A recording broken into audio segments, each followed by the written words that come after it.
welcome to the Intuitively Wild podcast. I'm your host, Rachel Levine. Living intuitively wild is about coming back home to ourselves. Here, we talk about how to live connected to ourselves, others, and nature, and make a commitment to radical authenticity, vulnerability, and acceptance. On this podcast, we delve into a wide range of topics that span the human experience. We peel back the layers and talk about the things that are often not talked about. This is a space for us all to walk and wander this path of life together. Let's dig into our roots and go deep. Hello, everyone, and welcome back to the Intuitively Wild podcast. I am really excited and honored to talk about today's guest. We have Angelica Ray, and Angelica Ray is a naturally gifted intuitive, spiritual healer and teacher, as well as a certified professional coach. And as I share in our conversation, I'm very discerning with the other intuitives that I bring into my space and connect with, and other people in general from the spiritual and wellness community that I engage with in any way, whether it's in person or online. And Angelica is actually one of the only intuitives that I have gotten a session from. And it was really powerful and special because I could feel her authenticity and her groundedness come through, which is hard in this space and in the work that she does. And so I wanted to bring her on to share that energy with all of you. And we go deep into what it means to be an intuitive human being and how to really live an intuitive life and why we need to live an intuitive life, the importance and the blocks, the challenges, and the sensitivities that can come with all of that. We get vulnerable, we get deep, and we get honest. And this is really a conversation about how to be an authentic, confident, aligned, intuitive human, which, as you all know, is one of my favorite conversations to have. So let's get into this episode with Angelica.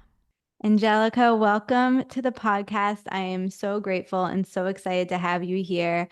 I did a mini reading with you a couple of months ago, and it was very powerful for me. And I think I've thought about it every single day since then.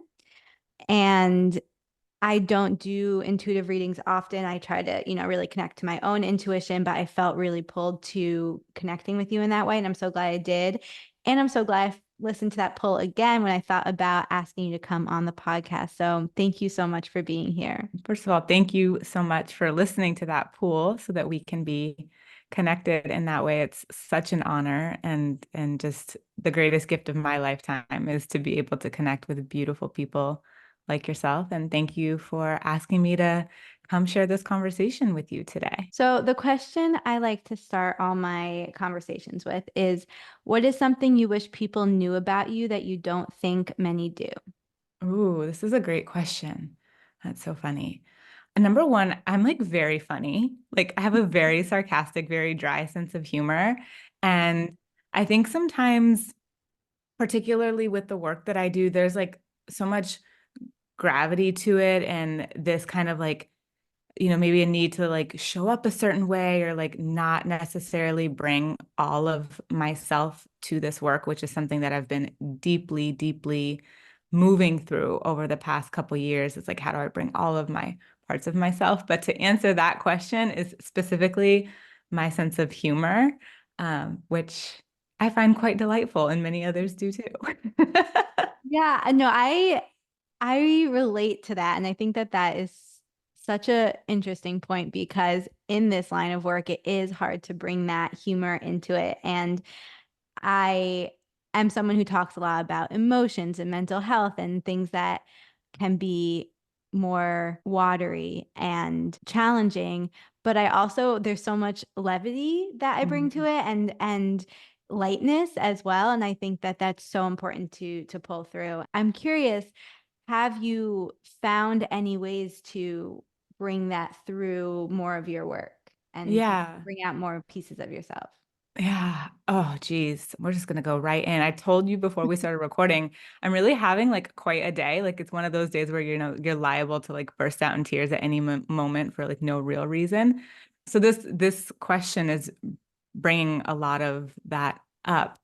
What I would say is, I think for me, it's been really taking a step back from, let me say it this way, being much more aware of like who I'm learning from and what I'm um what I am holding on a pedestal in this space, which I think has been the interesting result of like a lot of maybe disillusionment with this space. And it was maybe easier to, we'll use the words air quote, idolize certain styles or ways of being, or, you know, making yourself appear or sound a certain way, or like emulating. And I think when you're learning something new, it's so easy to emulate what we see as like examples. But as you truly become the master of your craft, then you start to interweave more of your own essence into it. And so that's really has been the process, is taking a step back from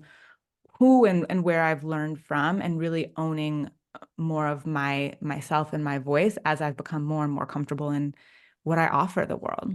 Well, first of all, like I said, all the emotions are welcome here. So any tears are accepted and respected.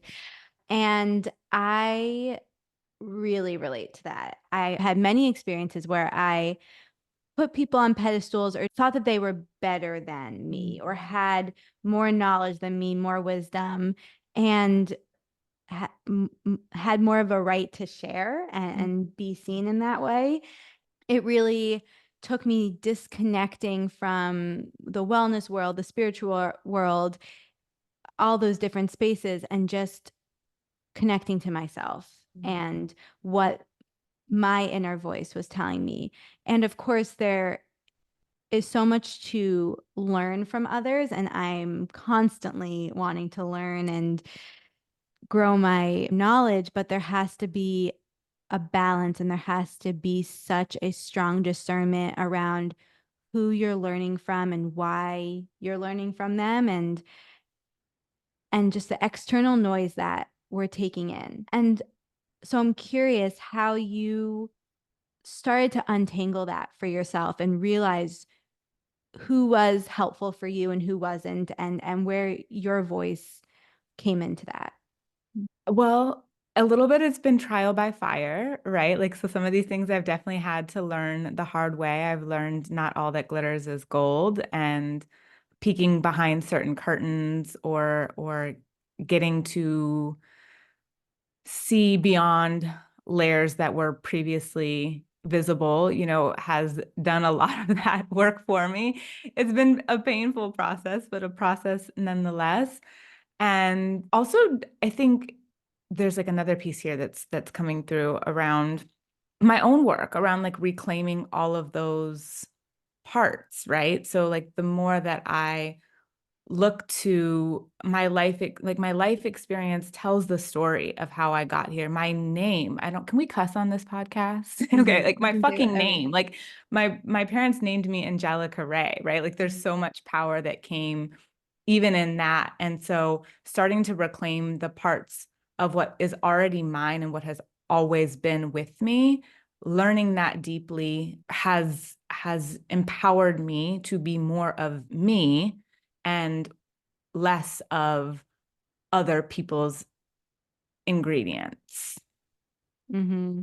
Yeah, it's so interesting how the spiritual world is supposed to be all about self empowerment and self connection and self understanding.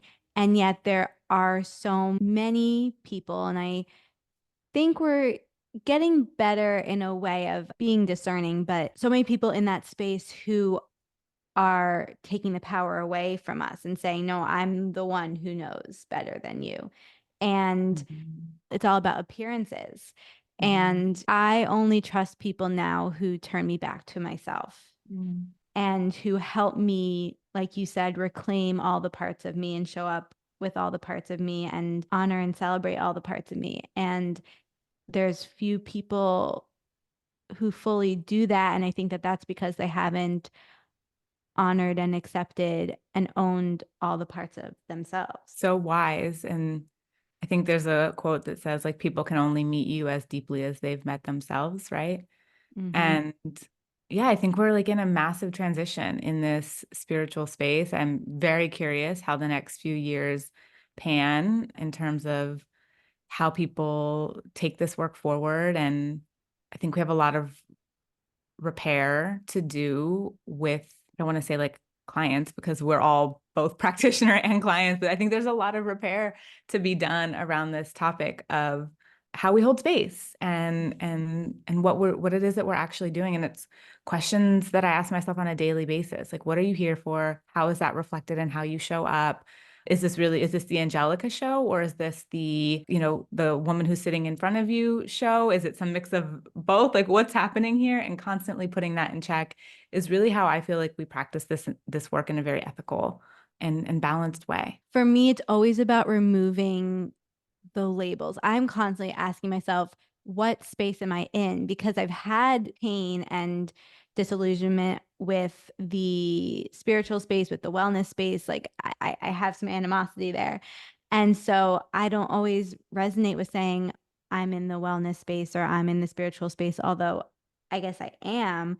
And I don't even follow many people who are doing the same things I'm doing or in the same space I'm in unless I truly resonate with them as an individual or their brand or business as that specific entity. Because otherwise, I think you do just get too caught up in it all Yeah. and too lost in the appearances. I agree. I recently taught a workshop called Made for This, and it's all about that, like removing the labels, right? And the titles, and remembering that, like, whoever you like, you were made for this moment. Like, you're here because you were made for this just as you are. And you don't, while we have the titles and the labels, we are so much less attached to them, it feels like, or becoming less attached to them. And there's a kind of a massive identity crisis. And so for me, it's been a huge reclamation of what does my identity come from? Well, it comes from my relationship with God. It comes from my relationship with spirit, from source. And that is first and foremost beyond any man-made titles or roles or spaces. Mm-hmm.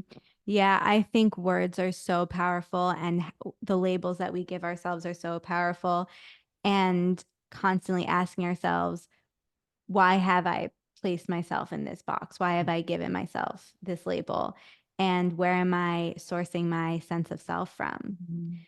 If we're not asking ourselves those questions, I that worries me at this If moment we're in not asking ourselves those questions, we're also probably not listening to this podcast. time. That's So very true. I think we're safe here. I think Very we are true. amongst friends and like-hearted souls. Yes, you're so right. So, on the note of words being so powerful, I'm curious, what does intuition mean to you? Yeah. There's a quote that came to me. I don't believe I've seen it anywhere else. I think it was genuinely channeled.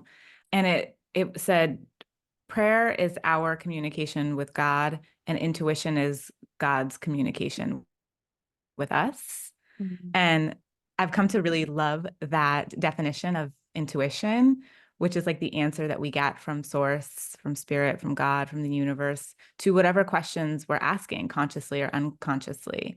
And intuition comes in many forms. I think people like to think about it in this incredibly kind of like it's the magic knowing that you can read someone's energy, or you can, name a spirit guide or whatever. But I've found so often in my life that intuition is genuinely the smallest moments.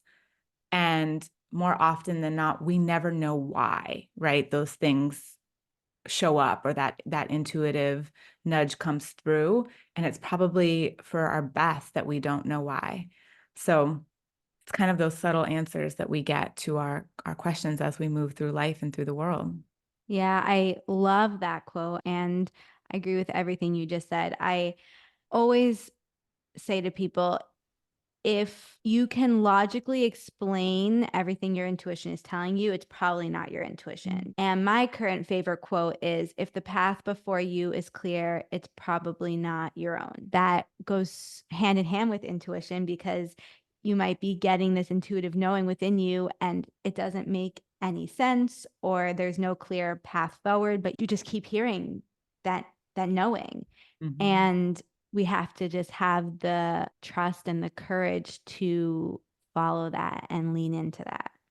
Yes, that's so beautifully put. And I love that. If the path before you is clear, it's probably not your own, which, fortunately or unfortunately, because we would all love like a very clear path, Yes. but it doesn't always work that way. Yeah, well, that's the thing. Choosing to live aligned with your intuition is not the easy path. I've found it to be the only path for me, because if I don't listen to it, it screams at me.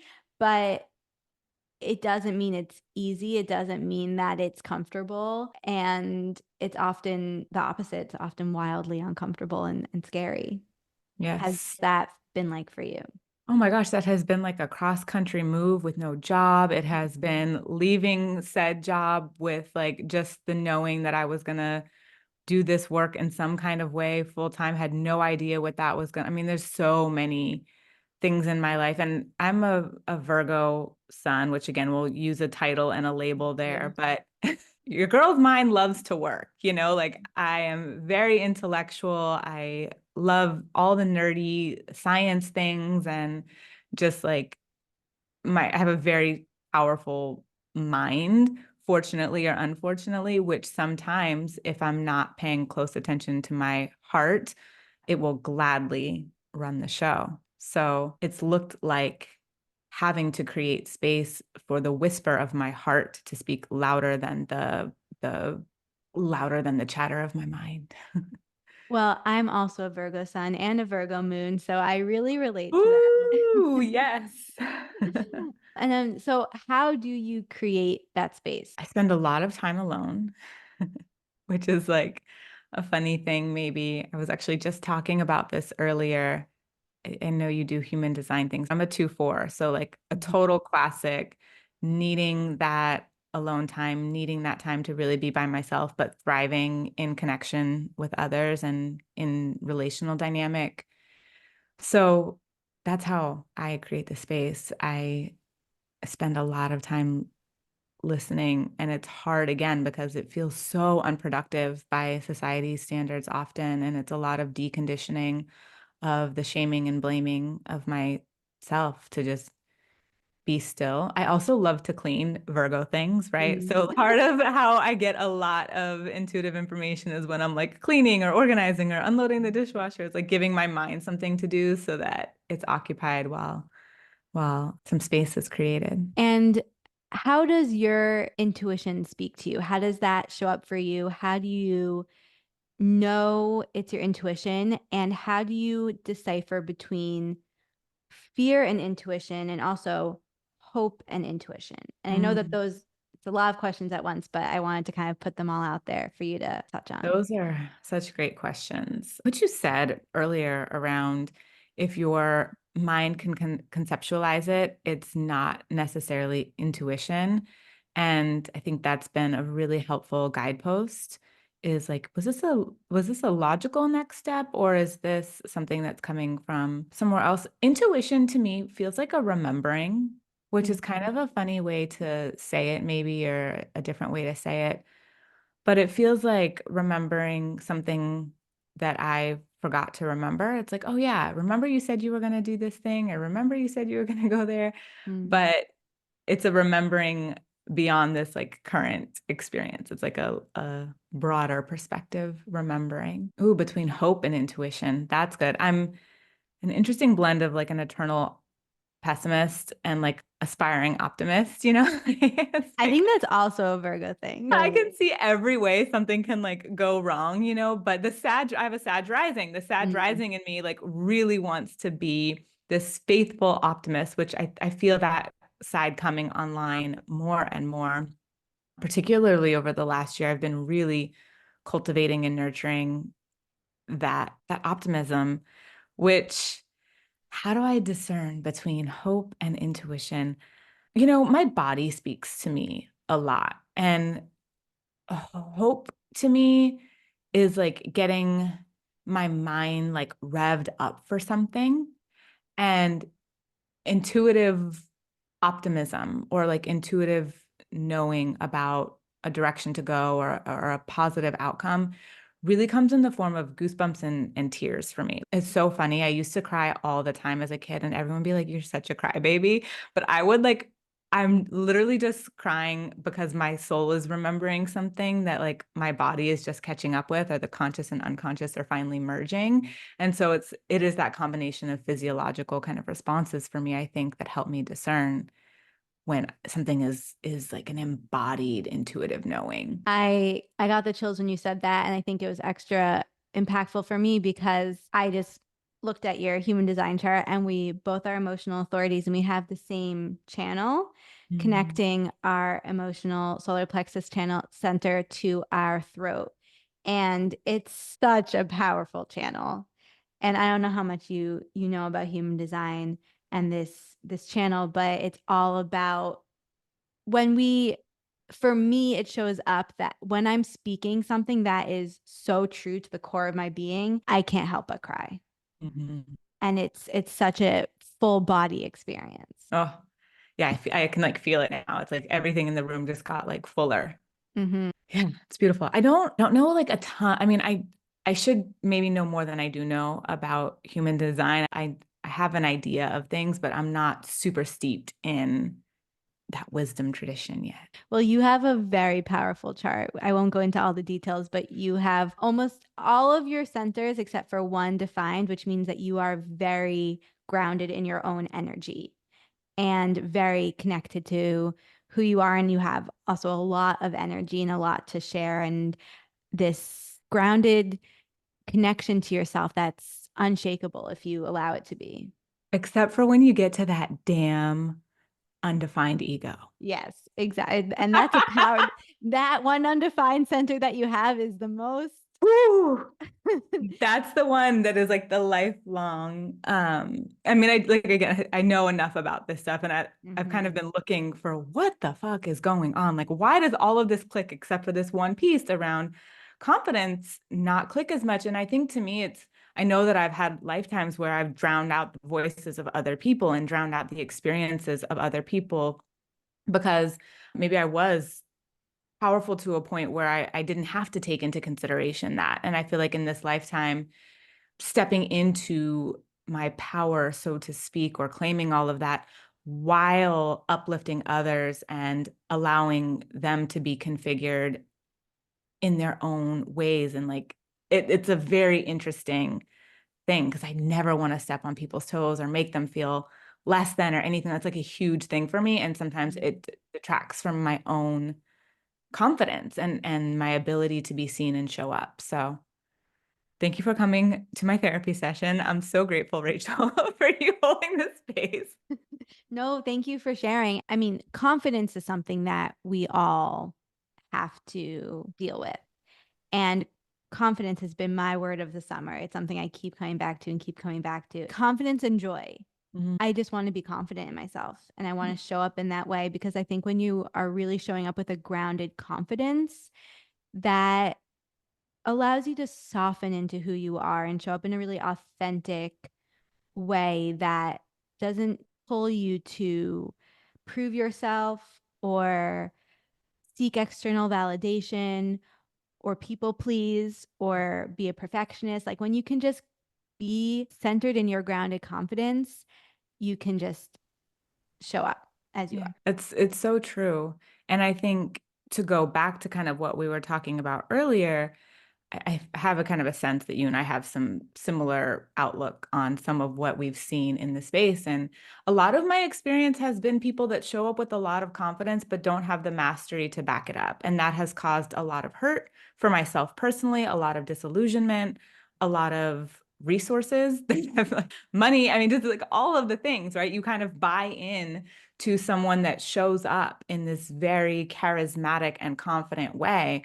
And then you get behind the curtain and you're like, oh, wait, that was that was an illusion. That was like masterful marketing or a really powerful image, but a hollow inside. And I've just that's one of the maybe like the limiting beliefs that I'm continuing to integrate is that just because you show up this way doesn't mean you don't have it on the inside.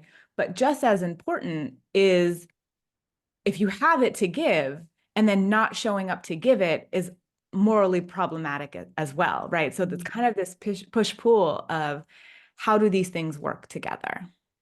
I think that's such an important point. And for me, that's why I've really honed in on the words of grounded confidence, because it makes the distinction for me between Mm-hmm. someone who has this like inflated confidence that feels kind of airy and superficial versus someone who is grounded in who they are and able to show up as it's like they're connected to the earth and from the earth. Does that make sense? Am I Yes, explaining that yes.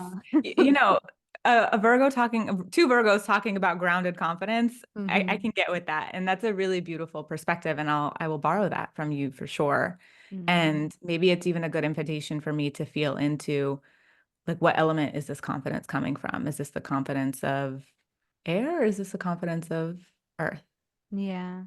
On that note, I want to back up a bit because I'm really curious about your origin story when it comes to intuition. So, how did you first realize that you were connected to your intuition or wanted to pursue this line of work? Or how did that intuitive journey unfold for you? Yeah. So this is a great question. I would say, number one, I do genuinely believe that everybody is intuitive. I think that some people's river of intuition is narrower and some is like wider and stronger. And then Mm. I think some people's intuition has become more stifled or blocked just by life experiences or their constitution. There's kind of a lot of things. So I'll before I share kind of how I came to this, I'll say that everybody has some level of access to their intuition. Intuition is our natural state. I have really just always been super intuitive. I also have Neptune in the first house. I don't know. I can't remember if I showed that to you or if Mm. yeah, but very, very like naturally kind of intuitive have been my whole life. And luckily grew up with a mom who really fostered that in me. She's like the OG intuitive. I believe that it runs in my family and in my lineage.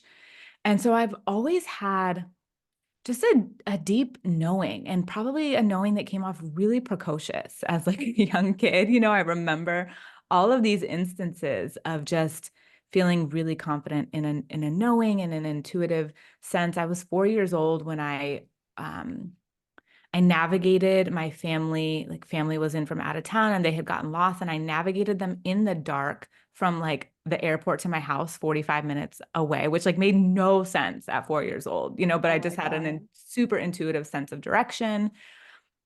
And so I I've always owned that. And then starting around I would say maybe 2012 is when I started to kind of intentionally cultivate this part of myself and started to realize that the way that I spoke or the way that I understood things or the way that I saw things or the way that I knew things was maybe like a little bit different. Like I was seeing something beyond.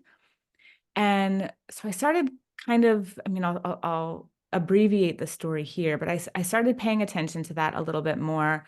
And then it was really 2017, 2018 when I had a few experiences that were like undeniable. I predicted a friend's twins like down to the week that she conceived them, which was like just a wild thing for me at the time. There was like all of these kind of things happening where I was like, "Oh my gosh."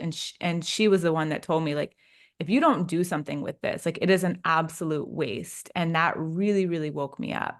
So for me, it comes naturally. Thank God for that gift. And I don't believe um, that people don't have access to this. I think some people maybe could use support in removing what's blocking them from it, but everyone has access to intuition. That I agree with 100%. And that's a big part of what I do is I help people reconnect to their intuition and understand what's blocking their connection to it and how they can strengthen it and trust it. And I agree that some people's path is meant to be completely immersed and enmeshed with intuition and just completely living an intuitive life, which I think both of us can connect to devoting our lives to living intuitively. And that's not the case for everyone, but I do believe that everyone has this knowing within them and is meant to align with that. Yeah. And it does take practice and trust to strengthen that because like we've said in the beginning, I think the world is not built for an intuitive life. I think we are rebuilding the world to reflect a different way of living. Mm. And it is going to have to be remade. I think there's too many people waking up right now and desiring something different for us to continue living in paradigms that don't honor what we know about how we're meant to live, who we're meant to be around, how we're meant to consume or not. There's a massive makeover of the Mhm. world to reflect the humans inhabiting it versus the other way around. Yeah, I agree. I really hope that that's true because I think it's what our world needs. Mm. And continuing on this path of talking about your intuition specifically, I'm always so curious how different people's intuitions show up for them and communicate to them. Having experienced a session with you firsthand, I would love to know how that process works for you when you are working with someone one on one and receiving messages for them. How do you receive that? How do you connect to that? How does that show up for you? This is the most boring answer ever. And I understand that it's probably wildly frustrating to be somebody listening to this. The best way I can say it is like, I just know. Like, I Mm. just know. I know.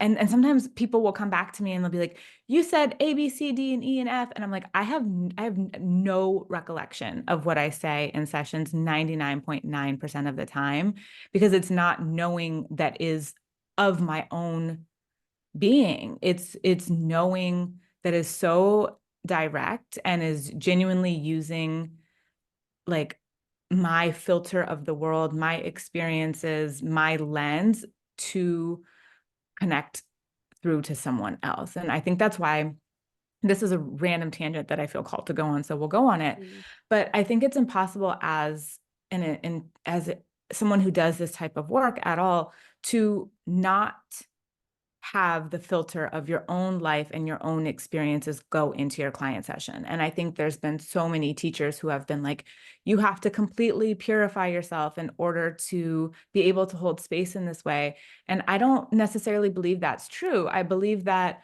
I as the human me, regular Angelica read this quote in this book 2 weeks ago that stood out to me, but made no sense and wasn't relevant to me. So that when I sit in a session with Rachel, I have this like thing to draw from specifically, right? It's like it all goes together. I'll have clients come in and they're describing a situation that another client was just experiencing. So I guess I'll say it's a knowing. And also, I believe that the people that find their way to me are coming to me specifically because that knowing is filtered through some level of my experience, or I'm going to say something in a way that's going to resonate, or I'm going to use a word or make a metaphor or whatever that's going to land specifically for that person. I very much agree with that. And it's interesting going back to your human design and your centers being defined, having your crown and ajna center defined and connected to your throat means that you do have a set way of viewing the world and thinking about the world, and you are meant to share it and speak about it.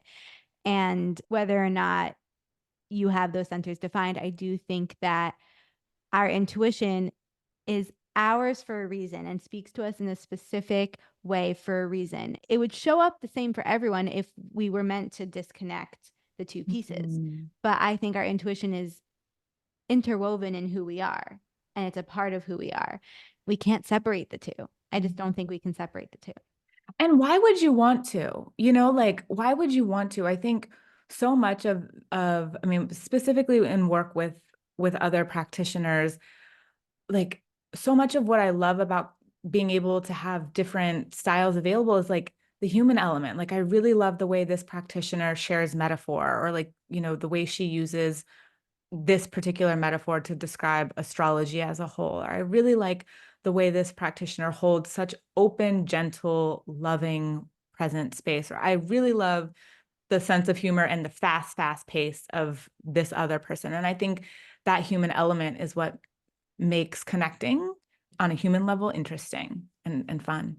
Yeah, and it goes back to that the element piece that we were talking about, like being grounded and not so airy, where I think there is also a difference between being an intuitive and maybe being a channel and getting messages from spirit or spirit guides. Maybe that's something where it is separate, but we're humans in this body. We're Mm-hmm. not just spirits. And bringing that piece to it, that human piece to it, is really important because you're also talking to another human being, not just a spirit who's having a human experience and they're seeking intuitive guidance and wisdom for their human life. It's so spot on. And it's also why I find myself in my work like in this very interesting transition. I don't even call my sessions readings anymore because there's such a blend of so many different modalities. And, I have a wide breadth of knowledge about a lot of different things. And sometimes what I'm going to share isn't fucking, an intuitive download. It's simply like, hey, actually try this detox. It works really, really, this functional medicine detox from this doctor. It works really, really well. Or, okay, actually, no, your like business is set up all like wrong for what you're trying to accomplish. Move this piece here, move that piece here. And it's not necessarily like, intuitive messages. It's like practical guidance for how to remember who you are and why you're here and build a life that reflects that. So it's interesting in that way. I would even argue that those are intuitive messages too. Your pull to tell that to that person at that time is part of your intuition. 100%. Yes, absolutely. But not everybody sees it that way, right? Not everybody like receives it that way necessarily. And that's part of my message is, yeah, we're still human. The human stuff is important. The practical stuff is important. And I think that's why people like to come and work with me. They know they're going to get this really no bullshit. They're going to get a lot of access and a lot of power, but also where are your feet and how can we move them one step forward from where you are right now? I am very passionate about that as well. Maybe it's also the Virgo in us, like wanting practical, tangible, actionable steps. But I think without that, we are just spirits floating and we have to be grounded in this human experience. I could not agree more. So, how did you make the decision to start your own business in this space? So funny enough, the universe and I have this interesting little game going on where everything that I say in my life that I will never do, the universe is like, and you're going to have to do that now, right? Mm. So I grew up with one parent as an entrepreneur and one parent kind of in the corporate world, and wildly different experiences with each parent kind of based on that. And so I used to say to myself, as someone who really values stability over freedom, or who did at the time, I used to say, I will never be an entrepreneur. I will never be absolutely not work for myself and have to figure out my own health insurance. No way. Simultaneously, I was working at a high school. This was back in, 2016, 2017, 2018. I was working at a high school and I had been trying for about a year and a half to change positions within the education system. I really wanted to go from an on-campus in-school support role to corporate social responsibility, fundraising, and more of the development work. Again, a service provider who wants to get the money, get the resources from where they're coming from to where they're going to serve the most people was kind of my jam. So I knew I wanted to be of service in that way. And I started applying for different jobs. And there were some of them that were a bit of a stretch, maybe, but so many of them that I was like a shoe-in for. Like there's no reason why I shouldn't get this job. And I would get all the way to the last round of interviews and they would be like, oh, no, sorry, we're not hiring for this position anymore. Or, oh, we went with this other candidate. And I mean, this went on for like a year and a half. Meanwhile, I was having a lot of anxiety, a lot of like, I mean, I can remember crying in the brick walls of my office at that point, just like completely at a loss. Like, what am I supposed to do? Where am I supposed to go? I cannot stay here. It was really eating away at my spirit. I had, again, some interesting experiences that were kind of opening me up to the possibility that maybe I could do this work. Like I would have people come into my office and then they would like leave a different way. And I was like, something happened here. Like they came in this particular state and then they would walk out feeling differently. And I was like, huh, that's weird. Or I would have a conversation with a friend and I'd be like, oh, you should watch out for A, B, C, D, and E. And they'd be like, call me a week later and be like, so there was the abridged version is there was kind of these two things happening simultaneously. All of these doors were shutting in my face on this path that I thought that I wanted to go down, and little tiny cracks in this other path were, tiny cracks in the doors were like starting to open. And I'll never forget this. You'll probably, if you listen to me anywhere else, you'll probably hear me tell this story. I was sitting at my desk one day and I was like listening to Abraham Hicks on like YouTube videos in the background. This was very 2018 of me. Yes. Like, I had 62 windows open. I was probably working on like a master schedule for the high school I was, it was like a lot happening. And I was sitting there and I remember thinking to myself, like, okay, God, like if you want me to quit this job and take a different path, the sign is going to be a red hat. I had decided that maybe like, I don't remember. I had decided that the sign is going to be a red hat. And God was like, hold my beer. Like two seconds later, I swear this is going to sound like crazy. It's going to sound like I'm making it up. I have the picture in my phone. I start going through my tabs and someone was like asking a question of Abraham Hicks in this playlist that I was playing. I switched over to it and it was a guy standing up in the audience asking Abraham Hicks a question and he had a red hat on. And I ran out of my office like genuinely screaming. I was shook. And this is someone who knew that she had like psychic abilities, but this was like when you get these kinds of ones, they're so undeniable. And I decided right then and there that I was going to cash out my retirement. I was going to quit my job. I was going to find a way to make this happen. And I was going to devote myself to this service. So I did. That was summer of 2019. By the time I made the transition, interestingly enough, then we walked into 2020 and school was like chaos for the next however many years. So it's kind of divine timing, but that's how we did it. Mm. I love that story. And one reason I love that story is because even though you say the sign was undeniable, I think for a lot of people it could still be deniable. They could still be like, "Oh, that wasn't a good enough red hat." Or they get the sign but they're like, "Okay, but I need like, two red hats." It's so hard to trust it and to have the courage to then act on that and to let the voices cloud out the message. I actually had a really similar experience last week. I asked for a sign about something and I said, if this is going to happen in this time, please send me an elephant. And usually I ask for butterflies. Butterflies are my sign. But I was like, no, I've been seeing too many butterflies. I need to know. I need the clear answer. Send me an elephant. Literally that second I look and I see a statue of an elephant. But I said to myself, "Oh no, but like I had driven past that elephant on the way there, so like I must have just known it was going to be there." This was I had no. And so I had to remind myself, "No, like no, this is the sign. This is a good enough sign." Here it is. There's an elephant statue, girl. Are you paying Mhm. attention or no? Mhm. Yeah.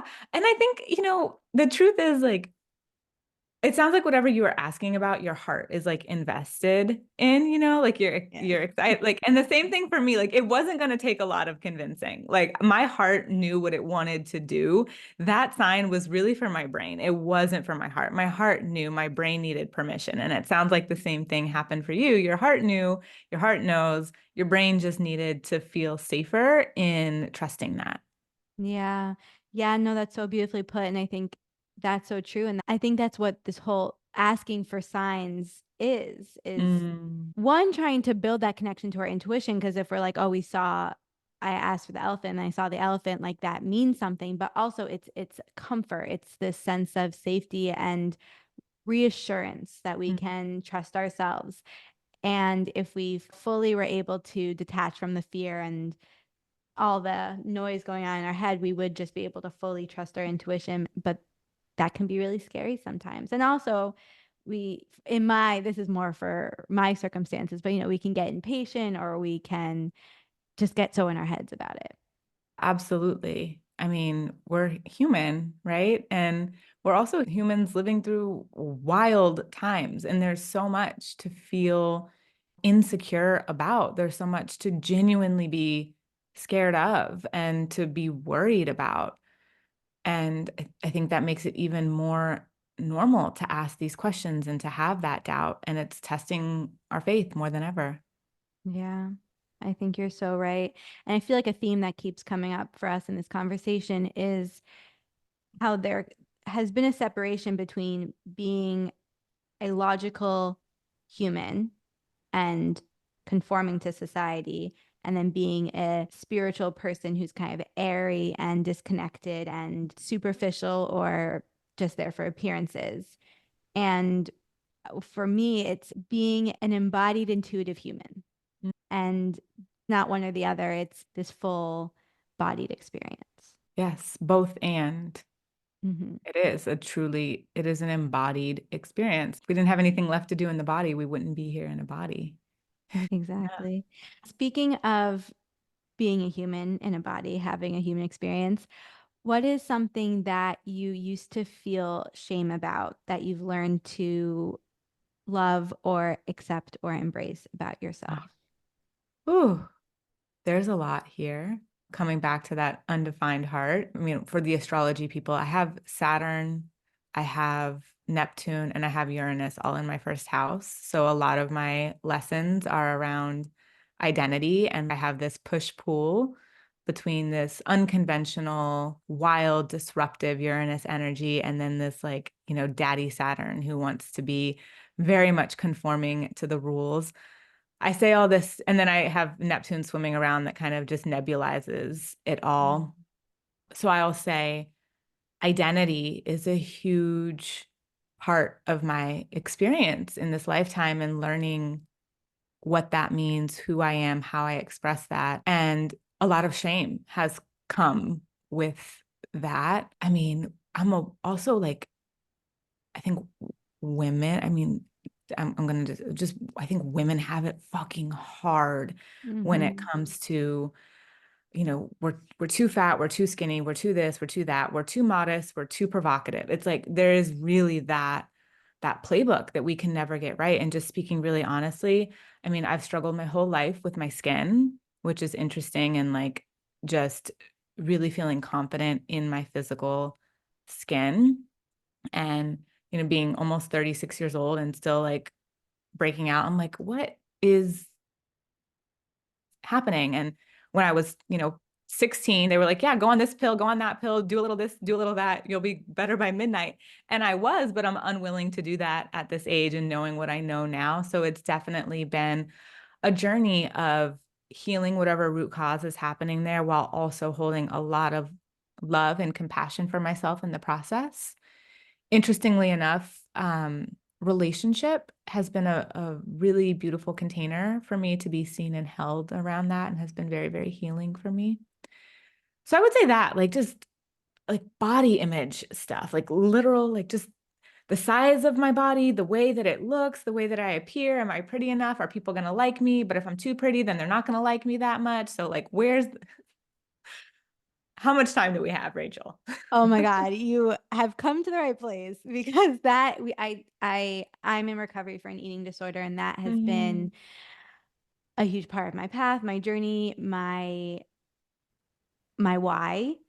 And recently, actually, I've had this rash on my skin and it's been unexplainable. People can't tell me what it is. And, like, people keep wanting to put me on this medication and this medicine. And I have just had to continue to check in with my intuition with what's right for me and be like, I can still show up confidently and be seen even if my skin isn't perfect and even if I don't Mhm. know what's going on and even if I feel like things are out of control.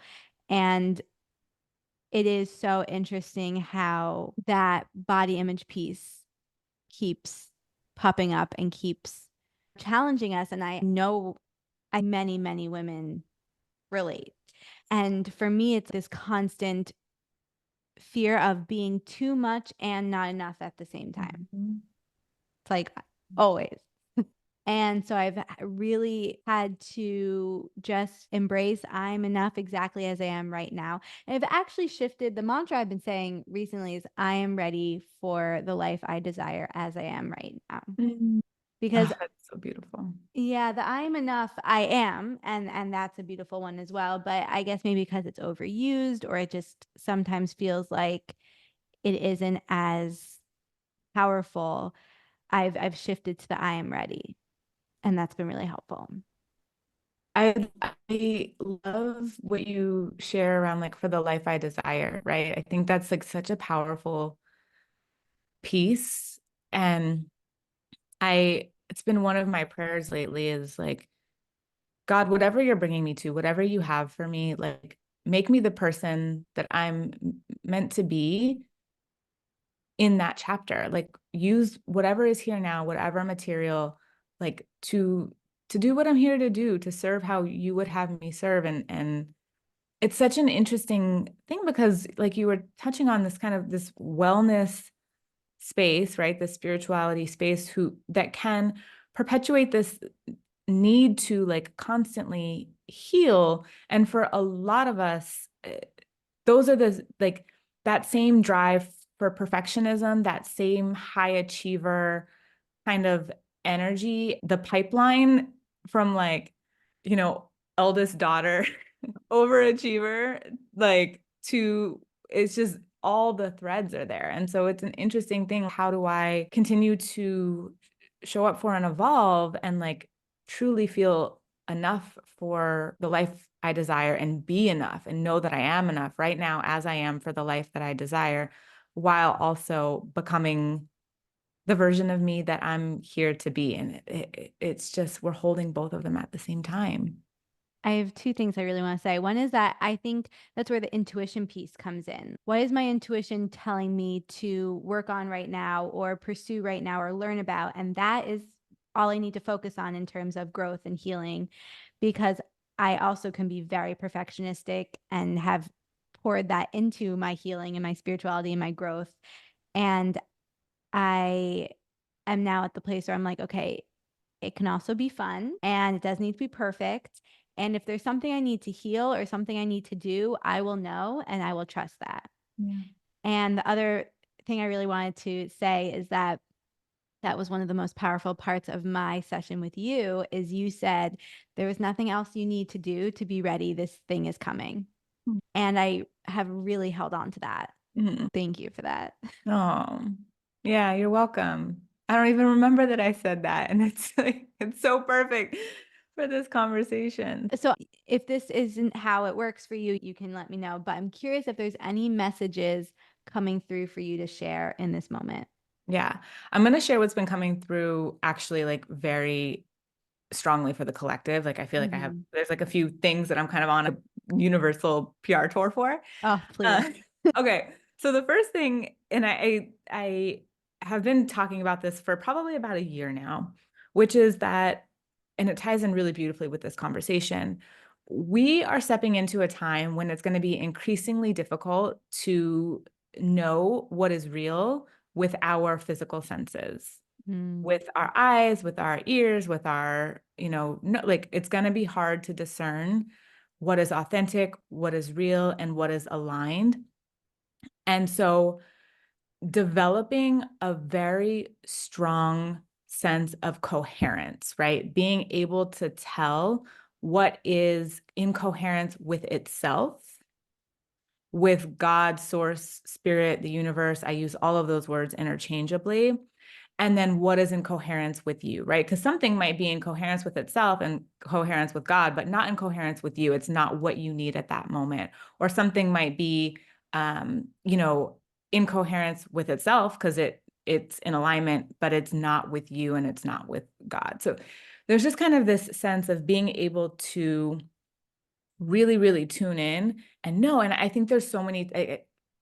I think there's so many opportunities that we're having like daily to be like, something just doesn't sound right about that, or that feels off, or I mean, I had a lot of people, we won't get too political, but a lot of people who just kind of had this intuitive sense that like the Trump assassination attempt was like not what it appeared to be. Like people were like, oh, it just people were saying it feels something about it feels off, right? But like you could Gotcha. look at it, you could like watch it, you could hear it, and like it looks like something, but like how did it land in your core? And that's a very charged example. But I guess what I'll say is I'm on a campaign of really encouraging people to develop this intuitive sense of discernment so that you can feel when the truth is present and when it's not. Mm. That's the first thing. The second thing that's coming through really, really strongly lately has been a lot of people actually like coming with a sense of urgency around something, which is interesting. Like, and it does feel to me like intuitive urgency. So it's like, oh my gosh, I know I need to read this book, or I know I need to go to this place, or I know I need to I need to like, call this friend. There's kind of this like, and it's an urgent message, which if you're not careful can be mistaken for like fear or whatever. But what I'll say is my sense is that we're being prepared for lots to come over the next couple years. And if you're feeling a very strong intuitive pull and an urgent pull to do something right now, whether it's to learn something new, to maybe heal something that has kind of been unresolved, whether that's in yourself or in a relationship or in some other dynamic, to go somewhere.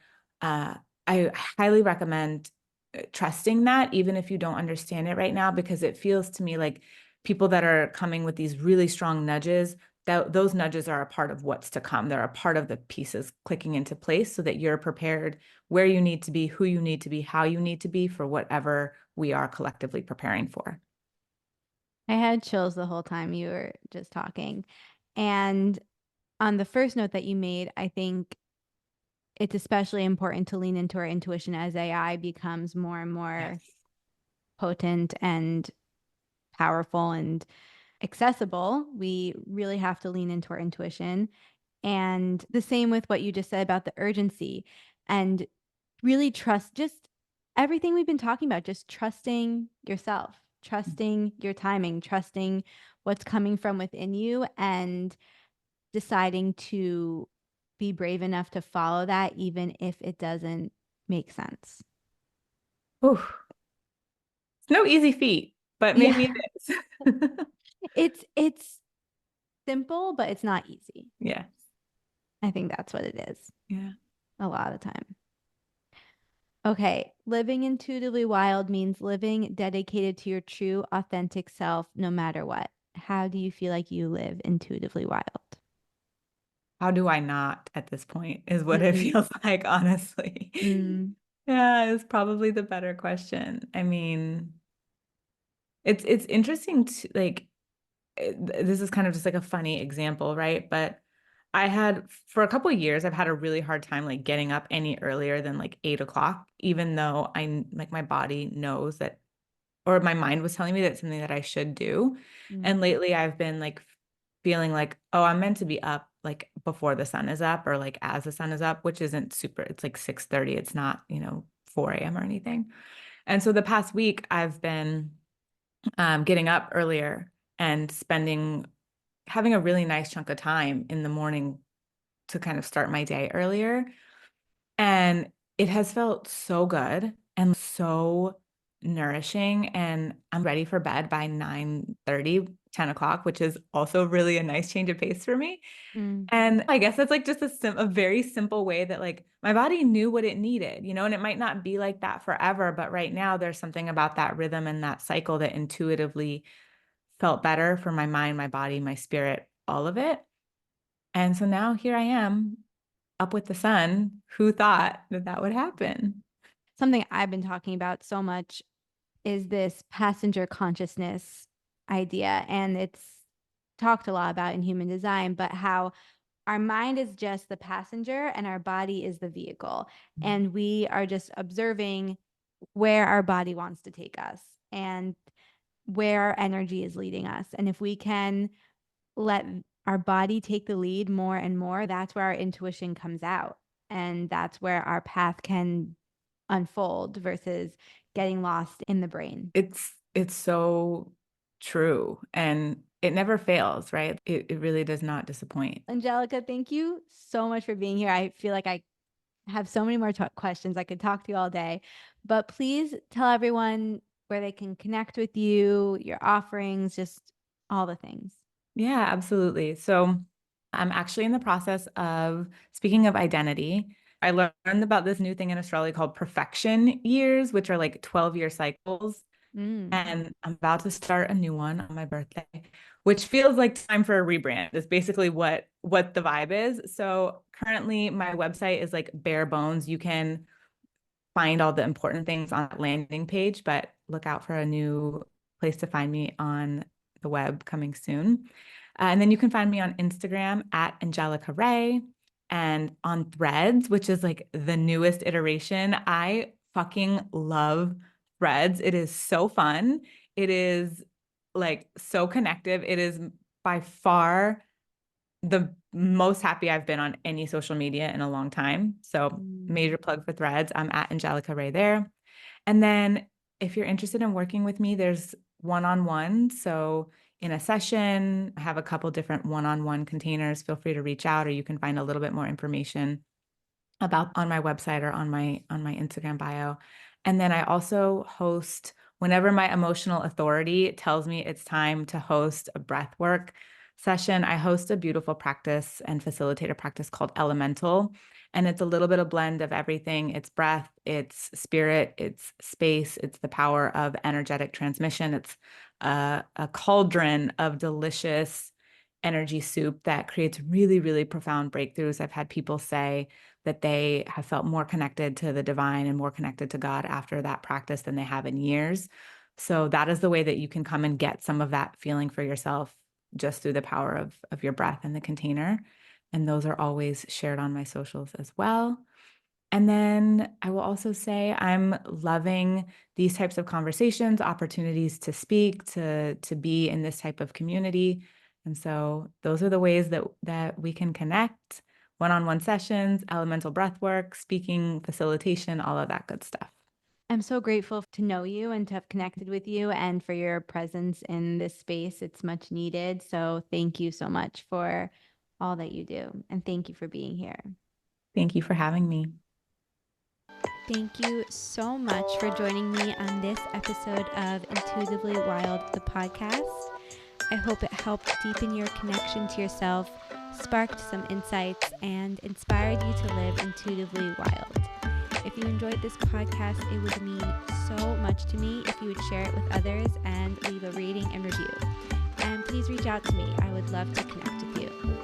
I will see you next time for more magic.